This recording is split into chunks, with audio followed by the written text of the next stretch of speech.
ஆண்டவராகிய இயேசு கிறிஸ்துவின் ஈடு இணையற்ற திருநாமத்திலே உங்களுக்கு என் அன்பின் நல் வாழ்த்துக்களை தெரிவித்துக் கொள்கின்றேன். அருமையான பிள்ளைகள் பாடல்களை பாடுவதை கேட்டிருப்பீர்கள். நிச்சயமாகவே அதன் மூலமாய் ஒரு ஆசீர்வாதத்தை பெற்றிருப்பீர்கள் என்று நம்புகிறேன். இதனால் கர்த்தருடைய வார்த்தைக்கு நேராய் நாம் கடந்து போவோம். 1 சாமுவேலின் புஸ்தகம் 12வது அதிகாரம் 16ஆம் வசனம். இப்பொழுது கர்த்தர் உங்கள் கண்களுக்கு முன்பாக செய்யும் பெரிய காரியத்தை நின்று பாருங்கள்.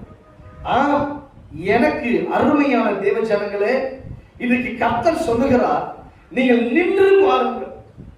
அவர் செய்கிற பெரிய காரியத்தை, அவர் உங்கள் சத்துருக்களுக்கு அவர் பிரதிபலன் தரப்போகிறார். எத்தனை நாட்கள் ஜெபித்துக் கொண்டிருந்தார், இன்றைக்கு தேவன் சொல்லுகிறார், உன் சத்துருக்களுக்கு நான் பிரதிபலனை கொடுக்க போகிறேன். தாவீதுக்கு விரோதமாக அப்சலோம் எழுப்பினார். நடந்தது என்ன? சன்னல் பின்னலான வலைகளை சிக்கிக்கொண்டு அவன் செத்து போனான். எனக்கு அருமையான தேவ ஜனமே, ஒருவேளை தேவனால் விடப்பட்ட சத்துருவா இருந்தாலும் சரி, இனி ஒரு சத்துருவும் உங்களை தொட முடியாது. தேவனுடைய ஜட்ஜ்மென்ட் தொடங்க போகிறது. அவர் மௌனமா இருந்த காலம் முடிந்தது. அவர் மௌனமா இருந்த காலம் முடிவுக்கு வந்தது. தேவன் இறங்கி காரியங்களை செய்ய போகிறார்.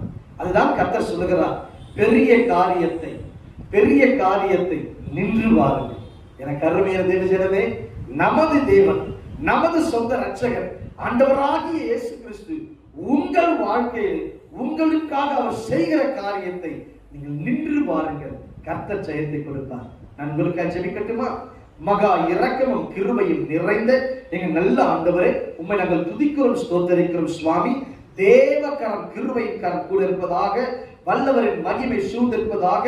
தேவரீர் எங்கள் சத்துருக்களுக்கு நீங்கள் செய்கிறதை நாங்கள் நின்று பார்க்க, பெரிய காரியங்களை நின்று பார்க்க கர்த்தர் கிருபை செய்வீராக நான் ஜெபிக்கிறேன். தேவகரம் கிருபையின் கரம் கூட இருப்பதாக. வியாதியோடு பலவீனத்தோடு யார் இந்த நிகழ்ச்சியை பார்த்துக் கொண்டிருந்தாலும் இயேசுவின் நாமத்தினாலே அற்புத சுகம் நடைபெறுவதாக நான் ஜெபிக்கிறேன். உன்னதன் இயேசுவின் நாமத்தில் ஜெபிக்கிறேன் எங்கள் ஜீவனுள்ள நல்ல பிதாவே.